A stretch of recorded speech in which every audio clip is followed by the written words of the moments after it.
3.5 సంవత్సరాలు ఆయన ఈ లోకంలో జీవించినటువంటి సందర్భం. 30 సంవత్సరాలు తల్లిదండ్రుల కోసం ఉన్నాడు.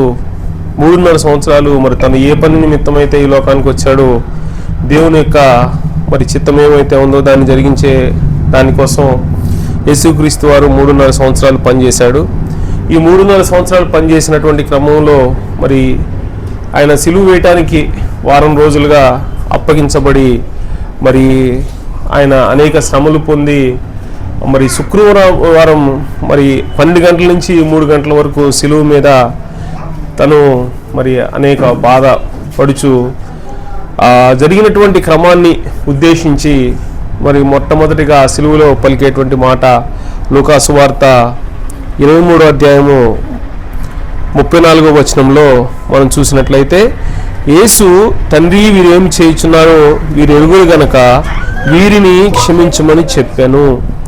ఇక్కడ మనం గమనించినట్లయితే ఎవరైతే దేవుని నుండి మేలు పొందినటువంటి ప్రజలు, ఎవరైతే ఆ 3.5 సంవత్సరాల్లో అనేక అద్భుతాలు చూసినటువంటి ప్రజలు ఎవరైతే ఉన్నారో మరి వారు కానీ, అక్కడ ఉన్నటువంటి ప్రజలు కానీ, యెరూషలేములో ఉన్నటువంటి ప్రజలు కానీ, మరి అక్కడ ఉన్నటువంటి మత పెద్దలు, అట్లానే ధర్మశాస్త్రం అనుసరించి ఉండేటువంటి పిలాతు కానీ ఇతరులు మరి అధికారులు ఎవరైతే ఉన్నారో వారి సమక్షంలో యేసుని మరి అనేక ఇబ్బందులు పెట్టినటువంటి ప్రజల గురించి దేవుడు చెప్పేటువంటి మాట, యేసుక్రీస్తు వారు చెప్పేటువంటి మాట ఏంటంటే, తండ్రికి చెప్తా ఉన్నాడు, తండ్రి వీరేం చేయుచున్నారో వీరు ఎరుగురు గనక వీరిని క్షమించమని చెప్పాను.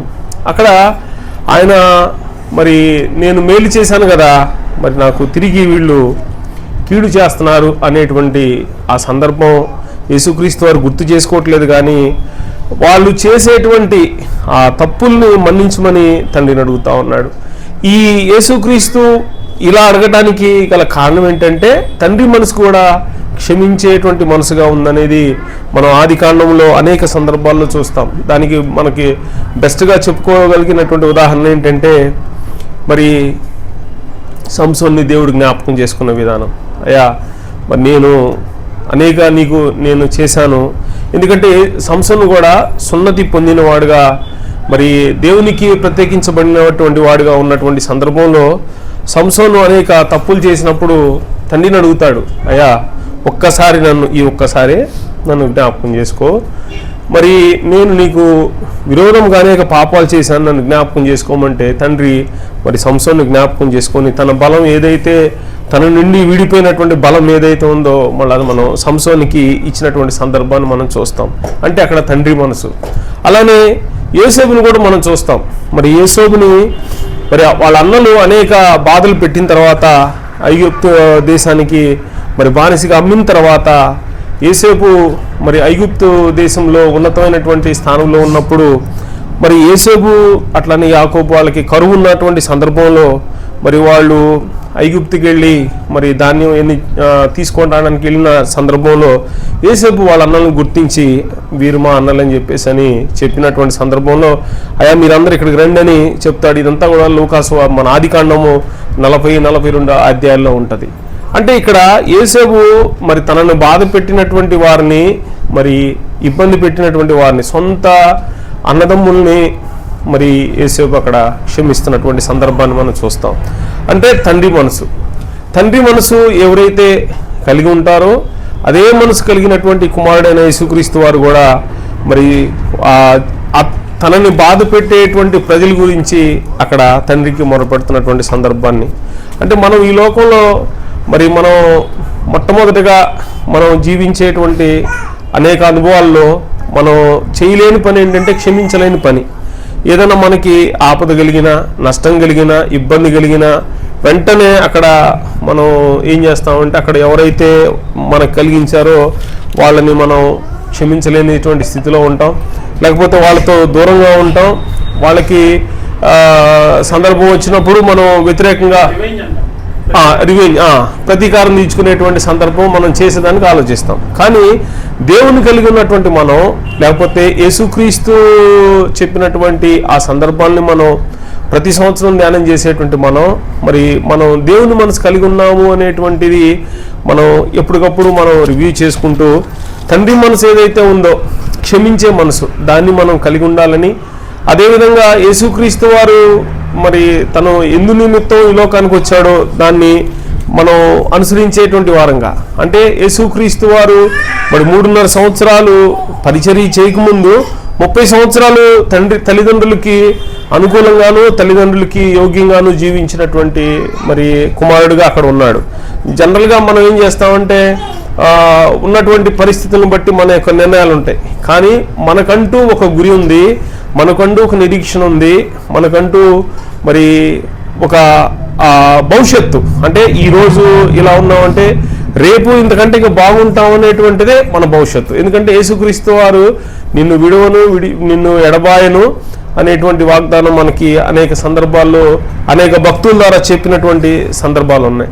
కనుక యేసుక్రీస్తు వారు మరి క్షమించమని అడిగేటప్పుడు ఆయన యొక్క లక్షణం మరి జనరల్గా ఆ వారం రోజులు తను భోజనం చేసినటువంటి సందర్భం కానీ రెస్ట్ తీసుకున్న సందర్భం కానీ ఉండుండకపోవచ్చు. ఎందుకంటే ఇదంతా ఒక కావాలని ఉద్దేశపూర్వకంగా కక్షతో చేసినటువంటి సందర్భం కాబట్టి ఆ 7 రోజుల్లో తనని పెట్టినటువంటి బాధను బట్టి మరి ఆయన శరీరం ఎంతో నల్లగొట్టబడి మరి చాలా ఇబ్బందికరమైనటువంటి సందర్భం అనేటువంటిది చూస్తూ ఉన్నాం.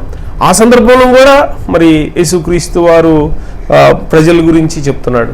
అదొకటే కాదు, మరి ఆయనతో నడిచినటువంటి శిష్యుడు మరి పేతురు కూడా చెప్తాడు.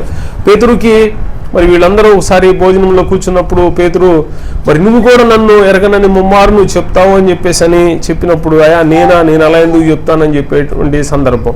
సరే, ఎప్పుడైతే మరి అది కూడా మనం చూడొచ్చు 22 అధ్యాయము 55 చూసినట్టయితే, అంతటా కొందరు నడుము ముంగిట మంట వేసి చుట్టూ కూర్చున్నప్పుడు పేతురును వారి మధ్యన కూర్చుండెను. అప్పుడు ఒక చిన్నది ఆ మంట వెలుతుల్లో అతను కూర్చున్న చోటు చూసి అతన్ని తేరి చూసి వీడును అతనితో కూడా ఉండేనని చెప్పాను. అందుకు పేతురు, అమ్మాయి, నేను అతన్ని ఎరుగలను. మరి కొంతసేపు మరొకడు అతన్ని చూసి, నీవును వారిలో ఒకటిగా పేతురు ఓయి నేను కానినెను. ఇంచుమించు ఒక గడి అయిన తర్వాత మరొకడు, నిజముగా వీడును అతనితో కూడా ఉండేను, వీడు గలవీడని దృఢముగా చెప్పాను. అందుకు పేతురు, ఓయి నీవు చెప్పున్నది నాకు తెలియదనెను. అతడు ఇంకనూ మాట్లాడుచుండగా వెంటనే కోడి కూసెను. అప్పుడు ప్రభువు తిరిగి పేతురు వైపు చూచెను. కనుక పేతురు, నేడు కోడి కుయ్యకమునుపు నువ్వు ముమ్మారు నన్ను ఎరుగవని ప్రభువు తనతో చెప్పిన మాట జ్ఞాపకం చేసుకొని వెలుపలకు పోయి సంతాపడి ఏడ్చాను. సో ఇక్కడ మరి ఎవరైతే 3.5 సంవత్సరాల కాలంలో పరిచర్యలో కొనసాగినటువంటి శిష్యుడు పేతురు గురించి మరి యేసుక్రీస్తు వారు చెప్పినటువంటి సాక్ష్యం ఏంటంటే, పేతురు నువ్వు రాయివి, నీ బండ మీద నా సంఘాన్ని కడతానన్నాడు. మరి అంత ఆలోచన కలిగినటువంటి యేసుక్రీస్తు వారి గురించి మరి పేతురు ముమ్మారు మరి అబద్ధం చెప్తాడు. నాకు అసలు యేసుక్రీస్తు ఎవరో నాకు తెలియదు అన్నాడు. ఆ సందర్భంలో కూడా మరి పేతురుని క్షమించినటువంటి ఆ దేవుని యొక్క మనసుని మనం అక్కడ చూస్తూ ఉన్నాం. కనుక ఈ యొక్క మరి ఈ శిలువ ధ్యానాల్లో మనం మరి మొదటి మాటగా మనం చూసినటువంటి క్షమించేటువంటి హృదయాన్ని మనం కలిగి ఉండాలని, మరి మనం మన జీవితంలో అంటే మన బ్రతికినంత కాలం మనం చేయగలిగినటువంటి సందర్భంలో అది ఏదైనప్పటికీ అది మనకు నష్టమా లాభమా అనేటువంటి సందర్భాన్ని దృష్టిలో ఉంచుకోకుండా మనం క్షమించే వారంగాను దేవుని ప్రేమను దేవుణ్ణి ఇతరులకు పరిచయం చేసే వారంగా ఉండాలి అనేటువంటిది మరొక సందర్భంగా మరి ఈ యొక్క మాటను బట్టి మనం అర్థం చేసుకుంటూ మన యొక్క హృదయాల్లో దేవుని నింపుకొని తండ్రిని నింపుకొని, ఎందుకంటే మన ఒక మాట ఉంటుంది ఏమంటే హృదయం నిండిన దాన్ని బట్టి నేను మాట్లాడిద్దని. మన హృదయం దేనితో నిండి ఉంటుందో దాన్ని బట్టి మన మాటలు వస్తూ ఉంటాయి. కారణం ఏంటంటే మనం కలిగి ఉన్నదే మనం చెప్పగలం తప్ప మనకి లేని దాన్ని మనం చెప్పే పరిస్థితి ఉండదు. కొంతమంది జ్ఞానం కలిగి ఉంటారు, వాళ్ళు ఎక్కడ మాట్లాడినా జ్ఞానయుక్తంగా మాట్లాడతారు. కొంతమంది ఇబ్బందికరమైన వాళ్ళు ఉంటారు, వాళ్ళు ఎక్కడున్నా ఆ పరిసరాలని పాడు చేస్తారు, ఇబ్బంది పెట్టేస్తారు. సో మనం అలా ఉండకుండా, ఎందుకంటే దేవుని కలిగిన వారంగా మనం దేవుని ప్రేమ పంచేవారుగా ఉంటూ మనం క్షమాగుణాన్ని అనేక మందికి మరి పంచేవారంగా మనం కూడా అలా నడిచేవారంగా మన జీవితాంతం మన యొక్క జీవితాన్ని బట్టి ప్రభు మరి మహిమ పొందే విధంగా మనం ఉండాలని ఈ యొక్క మాటను బట్టి మనం అర్థం చేసుకుంటూ మన జీవితాలని మరొకసారి, ఎందుకంటే ప్రతి సంవత్సరం గుడ్ ఫ్రైడే వస్తుంది, 7 మాటలు ధ్యానం చేస్తాం. కానీ ఈ 7 మాటల యొక్క సారాంశంలో దేవుడు మనకి కొన్ని క్రమాన్ని అప్పగించాడనేది మనం గ్రహిస్తూ ఆ క్రమాన్ని మనం పాటించే వారంగాను, దేవునికి మహిమ తెచ్చే బిడ్డలుగాను, ఆయనతో యుగాయుగాలు. ఎందుకంటే మన నిరీక్షణ ఏంటంటే ఇక్కడ మనం కొంతకాలమే ఉంటాం, యుగాయుగంలో తండ్రితో ఉంటాం అనేది మన నిరీక్షణ. కనుక మనకు ఒక భవిష్యత్తు ఉంది, మనకు ఒక గురి ఉంది. కాబట్టి ఆ గురి వైపుకి మనం మరి నడిచేటువంటి దానిలో నమ్మకంగా మనం నడవాలి అనేటువంటిది మరి తండ్రి మనసు, అలానే యేసుక్రీస్తు వారి మనసు, అలానే ఇప్పుడు పరిశుద్ధాత్మ కాలంలో మనం ఉన్నాం కనుక ఏమైనప్పటికీ మనం తండ్రి యొక్క మనసుతో మనం అనుసంధానించబడి క్షమాగుణం కలిగినటువంటి వారంగాను, ఇతరులకి మనం క్షమించేటువంటి మనసు మరి వారికి కూడా నేర్పేటువంటి వారంగా మన జీవితాలు కట్టుకొని నడవాలని తెలియజేస్తూ నా ఈ మాటలు ముగిస్తా ఉన్నాను. Thank you.